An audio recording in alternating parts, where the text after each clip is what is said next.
Сәлем, супер ұстазым. Сіздерге бүгін Конус Академиядан қымыжы жасауға арналған платформаны таныстырамыз. Ең алдымен біз екі зат керек. Бірінші ол Google, екінші бір Google аккаунтты енгізіп қоямыз. Осы екі қадам жасалғаннан кейін, ең алғашқыда біз поискте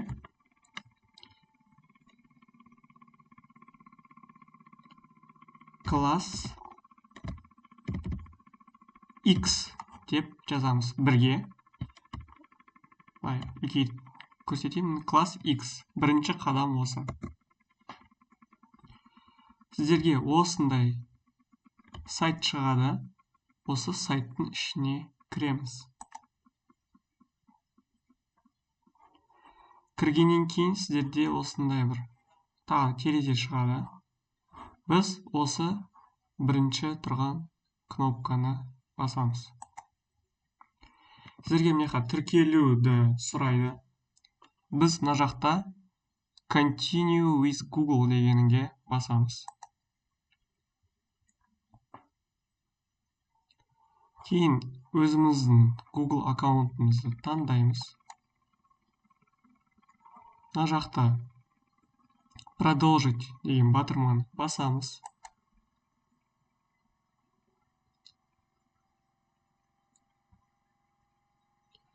Бірінші қадам әрине кез келген қазір бізде сілтемеге тіркелу болып саналады. Көріп тұрғандарыңыздай, сіздерде мұғалім немесе оқушы деген категория бар. Сіздер мұғалім дегенді таңдайсыздар.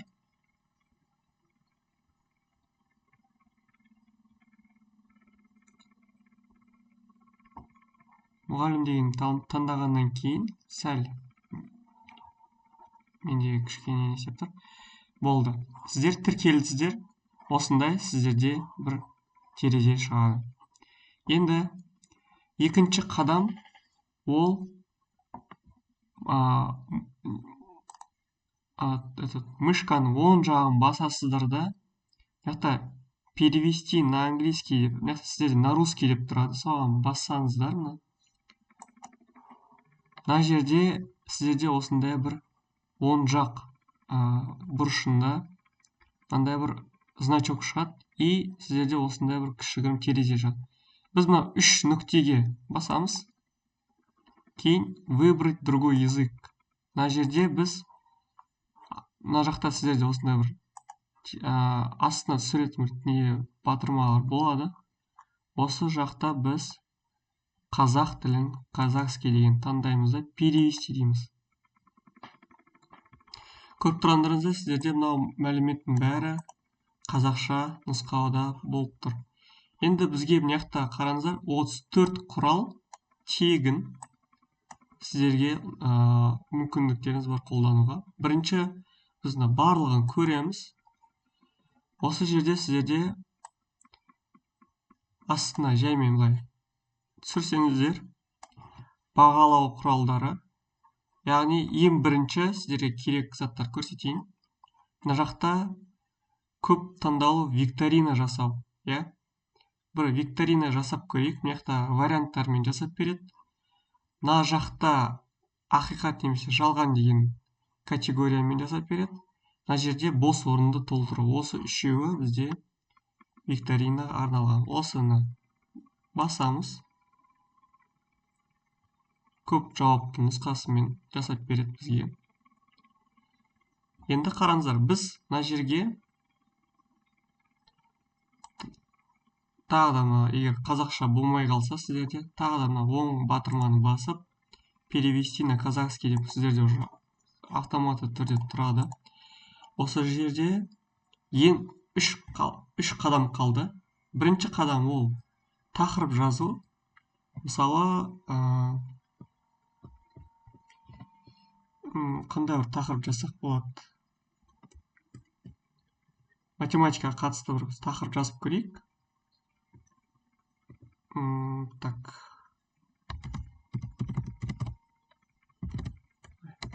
Логарифм деп жазайын дедім. Қазір.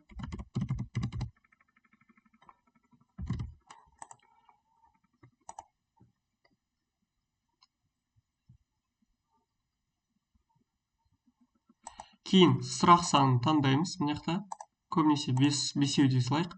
Кейін қай сыныпта логарифм 10 сыныпта ма? 10 сыныпта 10 сыныпқа осылай таңдай саламыз. Кейін мына жақта стандартқа ештеңке істемейміз, өйткені ол жақта стандартта 2 ғана стандарт бар. Біреуі американский стандарт, екіншісі Ұлыбритания стандарты. Бұл бізге керек емес. Біз сыныбын таңдап, қанша сұрақ екенін таңдап болғаннан кейін, тақырыбын жазғаннан кейін, біз жіберу деген батырманы басамыз.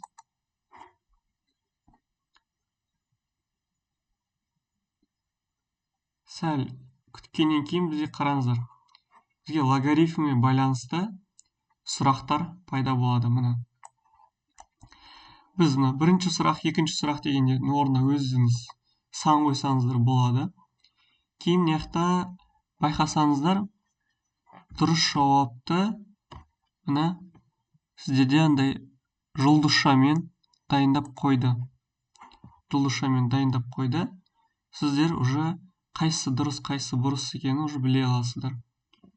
Осылай 5 сұрақтар дайындап, егер барлығы дұрыс болса, сіздер мына жерде осы тақырыптың үстінде оң жағында осында бір 2-4 бұрыш суреті бар, значок бар. Соны бассаңыздар, сіздерде осы информацияның бәрі көшірілді. Кейін біз бұны кез келген бір документ ашып, кез келген Word документ ашып, ішіне кіреміз да, 10 батырманы басып, ставить етеміз. Бізде уже осы сұрақтар, мұны көріп тұрғандарыңыздай, бізде уже осы сұрақтар Word документке келді. Ары қарай біз өзіміздің қалауымызбен бірінші сұрақ емес, ашын 1 деп қоямыз да, былай уже үстіне былай қойсақ болады.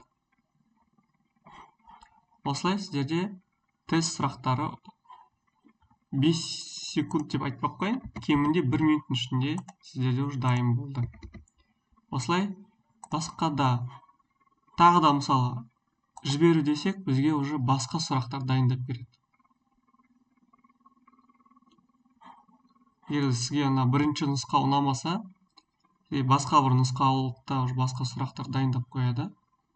Сөйтіп сіз жіберу деп, кемінде 5 сұрақтан 10, 15, 20, 25 сұрақтан сөйтіп тез сұрақ жасай аласыздар. Бұл бірінші қадам болды. Екінші қадам, қазір басқа да инструменттер көрейік. Тағы да осы, менікі ағылшынша болды, перевести на казахский салайын. И тағы да келесі құралмен танысайық. Жалған емес ақиқат, бұл да өте оңай. Осыған басамыз. Бұл жерге де бір тақырып жазайық. Мысалы, зат есім деп көрейік қазақ тілден. Осылай тағы сұрағын таңдаймыз. И қай сыныпқа, мысалы 7-ші сыныпқа дейік. Стандарт бізге керек емес. Тақырыбын жаздық, сұрағын таңдадық, сыныбын жаздық. Жіберді басамыз. Болды. Мына жерде бізде зат есімнің сұрақтары пайда болды. Біз мендегі ағылшынша тұр, қазақшаға аударамын. И бізде мына жақта қараңыз, зат есімге байланысты сұрақ бар. Рас немесе өтірік деген 2 ғана жауап сізде болады. Қайсысы дұрыс, былай сызықша түрінде сіздерде былай көрсетіп қойған. Осы дұрыс деген сияқты. Әрине бұл ішіндегі материалды тағы да бір тексеру керек, өйткені бұл зат есім қазақ тілінің грамматикасымен емес, мысалы басқа бір мемлекеттің грамматикасы өздерінде зат есім болса, солмен кетіп қалуы мүмкін. Бірақ сіздерде бір өзіңіз бір тексеріп шығыңыздар, арасында басқа мемлекеттің грамматикасын кетіп қалуы мүмкін. Соған да бір мән бересіздер. Алдындағыдай осы материал сіздерге ұнаса, мынау көшіру батырмасы 2-4 бұрыш тұрады, мынау тақырыптың жәнінде оң жағында. Соған басасыздар. кейін осы ашылған Word документте, бәрін алып тастайын. Word документке 10 батырманы басып, мынау вставить деген кнопканы бассаңыздар, сіздерде барлығы осы жерге қайтып көшіріледі. Осылай сіздерде материал жиналады. Егер бұл ұнаса, қолданыңыздар, өте күшті құрал. Келесі инструментпен таныстырам. Тағы да қазақша аударып, осылай қазақша аударып тұруға тура келеді. Әр нестеген сайын. Келесі бізде бос орын толтыру болды.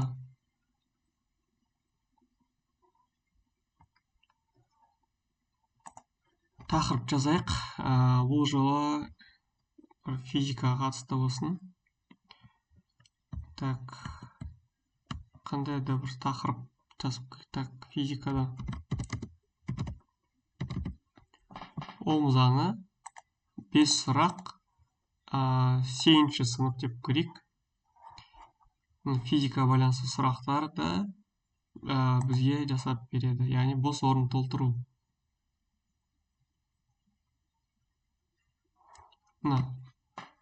Ом заңы тоқтың күші кернеуі деген сияқты. Мынақта менде уже автоматически мынақта қазақша сұрақтар пайда болды. И осы жерде мынақта қараңыздар, өзі осылай толтыру батырмасын жасап берді.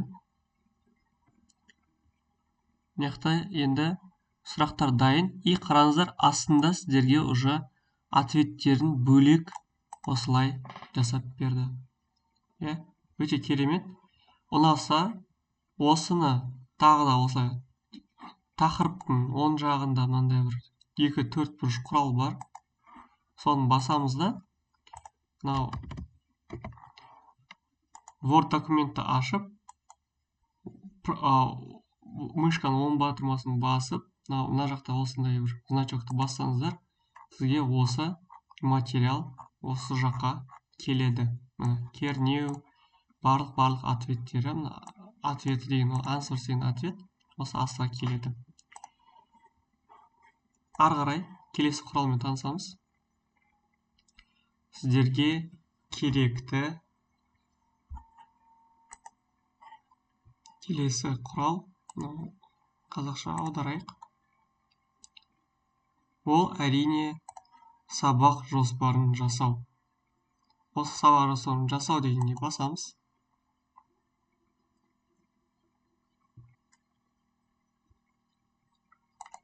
Мына жаққа біз өзіміздің қымыжға қарап, бір тақырып таңдаймыз. Мысалы,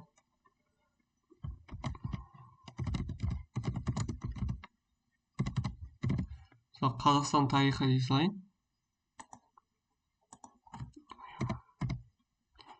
Қазақстан тарихы қай сыныптарға, мысалы 9-шы сыныптарға дейін да.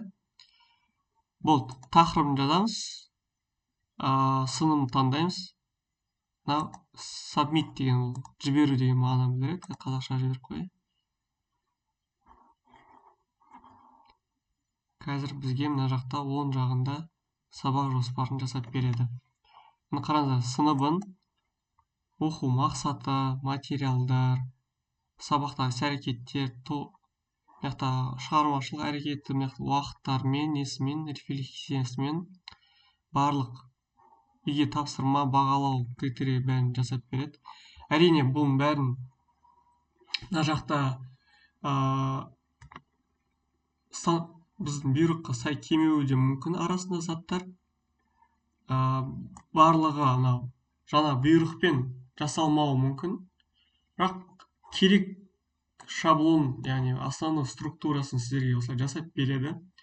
Керек бөлімдерді сіз өзіңіз тағы да бөлек қоса аласыз. Оны мен кейін келесі сабақта көрсетем, қалай жасау керек. Ең басты мына материалды сіз осылай көшіріп, тағы да осылай 2-4 бұрышқа басып, оң жақ батырмамен осылай қоя аласыз. ең басты сізде материал дайын болса, ары қарай бұның ішіндегі материалдарды көшіріп алып керек жерге қою өте оңайырақ. Оны іздеп өздерін жазғанша. Келесі батырма бізде ол да сабақты жасаушы деген батырма бар. Сабақты жасаушы деген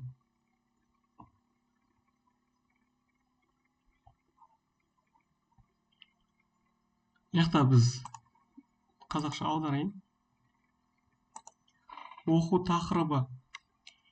тақырыбын жазамыз. Мысалы конус дей салайын.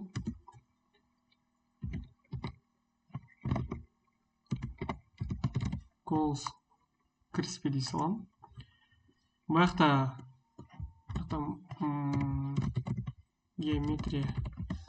геометрия, бізде конус геометрия байланысты. Кейін бұл бізде геометрия бізде негізі 8-ші сыныптан, 8-ші сынып и болды. Мынақа жібері дейміз. Мына жаққа нәтижеге көбінесе сол қай пәнге қатысты, соны жаза саласыздар. Сыныбын, тақырыбы тура алдындағы құралдарға ұқсас. Мен сіздерге конусқа байланысты барлық несін жасап берді. Это сұрақтар жасап берді. Түсіндіру, мысалдар, қандай сұрақтар қойсақ болады. Яқта шығармашылық тәжірибе. Яқта осындай бір қосымша материалдар керек болса, осы жерге жазып, керек заттарын бәрін өзіңізге былай көшіріп алсаңыздар болады. Мына жаққа астына қарай. Мына кнопканы бассақ, барлығы көшіріледі. Тағы бір келесі инструментін танысайық. Қазақшаға қайта аударамыз. Барлығын көру. Енді мынандай бір келесі құрал бар, эссе тексеру. Эссе тексеру, мына жақта бір эссе тексеру басамыз.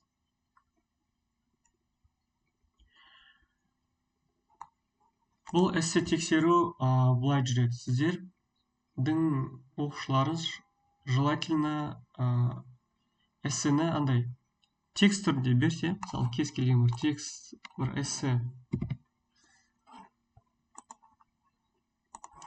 кез келген бір эссе жазып, эссе дей салайын. Эссе қазақша дей саламын.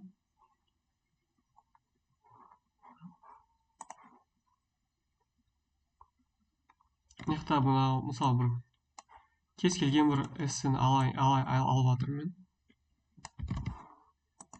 Мысалы мына жақта бір эссе жазылды. Мысалы ол текст түрінде жазды. Қараңыздар. Мен ол қай сыныптың мысалы оқушысы, мысалы 6-шы сыныптың оқушысы сізге кішігірім эссе жазды. Қандай тақырыпқа жазды? Мысалы сіз тақырып бересіз ғой. Қазақша аударайын. Оны қараңыздар, эссені ол жазады. Сыныбын таңдайсыз, тақырыбын жазасыз, эссені бағала.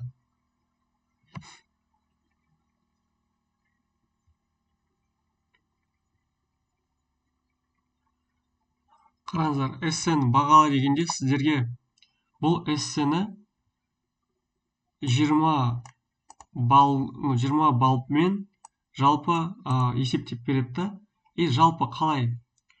Жалпы әсер, сөздік, грамматика, мазмұны, ұйымдастыру жағынан сіздерге осылай критериямен бағалап, сізге балында санап береді. Яқта қосымша жалпы түсіндірме бар, қалай істейді. Бірақ қараңыздар, сіздердің эссе тексеру неңізді, процесіңізді тез болады. Енді әрине балалардың көбісі қолмен жазғаннан кейін біз оны желательно андай текстке аудару керек. Егер андай Google формамен егер эссе алатын болсаңыздар, мысалы Google формамен эссе немесе бір андай печать еткіздіретіндей қылып істесе болады. Сол кейін егер сондай бір материалдар жиналып қалса, сіз осы жаққа эссесін салып жібересіз да, эссені бағалап жібересіздер, и ол осылай сіздерге объективно деп айта аламын, объективно осындай бір баға жасап береді.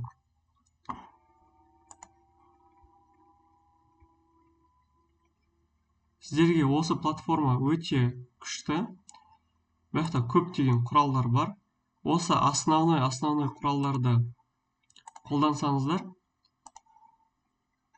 сіздерге өте оңай болады. Бұл жақта қараңыздар, сөздік пен сөйлемдерге байланысты.